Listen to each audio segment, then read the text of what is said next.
Silva describes it as a rather technical process. So he says, see the image, plug in the senses, but somehow the feelings are not as emphasized. So plug in the senses means get oriented with your hearing, with the sound, with the smell, with the tactile contact that you'd be having in this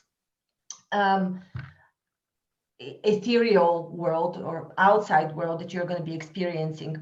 But he doesn't talk a lot, or at least I don't remember him talking a lot about your emotions, about the strength of your desire when you're there. So when you combine these, the pure desire of your heart, not just the zest of I want it, but you have to want it from a pure place. And to want it from a pure place, you have to have a clear image of what exactly you want.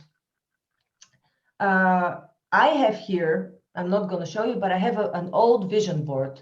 I have achieved quite a few of these things, but now I'm looking there. This is probably 5 years old. I'm seeing now a Tesla car, a white one. I don't want this anymore. I don't want it for years now. I don't know if I ever really wanted it. It's just an object. Maybe it was cool, maybe it was trendy, maybe it was some image that I had in my mind created by media. And most of the images are like that we have. The partner that we want, created by Hollywood. What is romance? What is real love? We have very skewed images about love. So this is the first thing that we have to clarify. What makes us really happy? What do we really want? Not just, oh, I want the job because I'm afraid that I'm going to run out of money. Maybe you're going to get a job, but you're still not going to be happy. It's not a long-term solution. And you want to work on something that is transforming your life for you to become a better person, to contribute, to be happy. You can't be happy if you don't contribute. That's a fact. Yesterday, I was talking to Joe and Cindy. Joe Fox Streamer is a shaman on Healnlearn, and I think I posted the video, but maybe you haven't watched it because it was quite long. And I asked him what happens to people that don't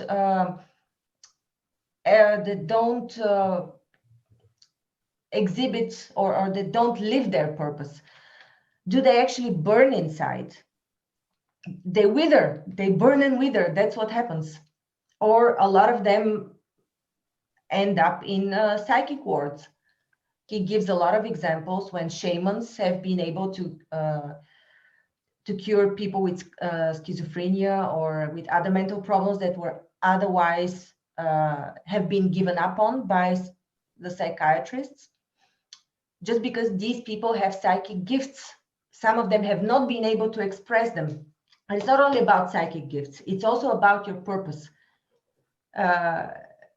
You punish yourself. I don't want to say God punishes you, because God never punishes. This is a misconception that God punishes. You punish yourself because you feel miserable that you're not able to experience the happiness by expressing yourself. And you punish yourself inside. Your emotions punish you. It's think in terms of emotions when it comes to everything in your life, in order to clarify your image.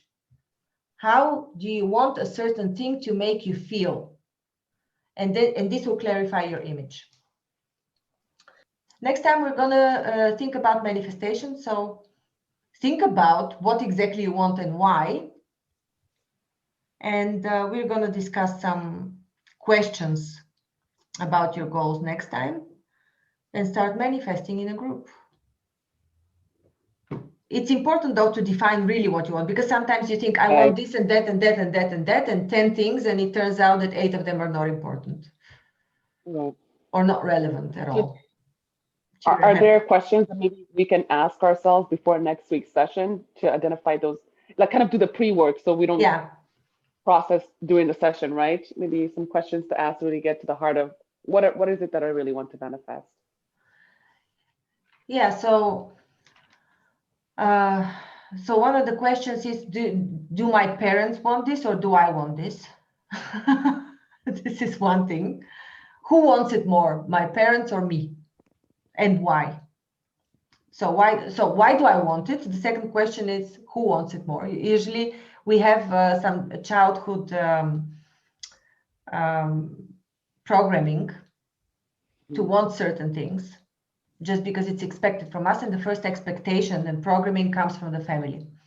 Or if it's not the parents, ask about the parents. Do they actually want it? Or, whoever else is closer to you, does my husband actually want it, or my partner?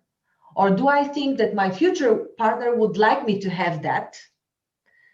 The question is to dig deep enough to discover whether this is truly your desire, what you deep inside want to have, or is it external programming? So you strip it with the question why until you ask, but why? So you ask why 10 times until you peel the onion. For example, give me an example of one of the things that you want to manifest. A partner. Okay. Why do I want a partner?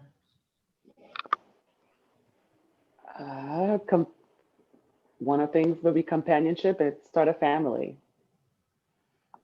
Okay. Why do you want a family? I want to be part of a unit and to care for children. That's a good question. Why do you want to care for children? It sounds like a question. There is why do I want a family? But yeah, it's a good question because I'm stumped clearly. But yeah, I just think that I can't verbalize it right now. That's a good question. Yeah, so I'd like you to maybe make a tree of all the answers that you give, and then ask, but why do I want it? Until you discover what your true values are. Because when you discover them, first of all, you get to know yourself. Second of all, once you discover the real reason, the desire increases. It becomes pure. Now you really know why. So if I can give you a hint, in the end, it is companionship, but why companionship? It is usually because the purest form of companionship is when you create something together. When you, one creation is, of course, a child, but there are other sorts of creations that you create together. So just a hint, maybe look in this direction. What do you want to create with this person? What kind of life? What kind of experiences? What you would like to maybe give to the world together? You don't necessarily need to have a business together or work in the same sphere, but there's so many ways you can contribute as a couple.